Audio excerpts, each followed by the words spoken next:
एक दिन हजरत यूसुफ अलैहिस्सलाम रास्ते से गुजर रहे थे जब उन्होंने एक नौजवान को देखा जो कुएं के पास बैठा रो रहा था। उसकी हालत गंदी थी, कपड़े फटे हुए थे और चेहरे पर तकलीफ साफ दिख रही थी। हजरत यूसुफ अलैहिस्सलाम उसके पास गए और पूछा, क्या हुआ है भाई?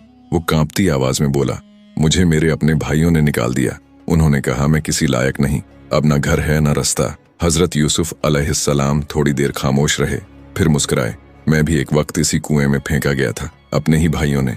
लड़का चौंक गया। हजरत यूसुफ अलैहिस्सलाम ने अपना रुमाल उसे दिया। हाँ, मगर उस कुएं ने मुझे गिराने के लिए नहीं, उठाने के लिए पकड़ा था। अल्लाह जब नीचे गिराता है तो ऊपर उठाने की शुरुआत वहीं से करता है। उस लड़के की आंखों में उम्मीद लौटी। वो उनके साथ चल पड़ा।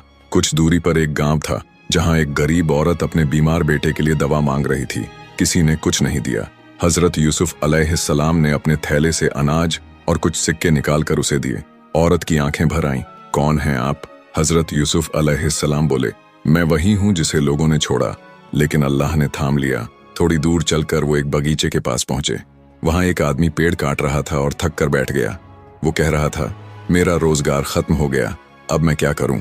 हजरत यूसुफ अलैहिस्सलाम ने एक बीज निकाला, उसे उस आदमी के हाथ में दिया और कहा, जो बीज जमीन में जाता है वही फल बनता है, गिरने से डरो मत, मेहनत फिर लौटती है। शाम होते होते उनके साथ वो नौजवान, वो गरीब औरत और वो मेहनतकश आदमी सब मुस्कुराने लगे।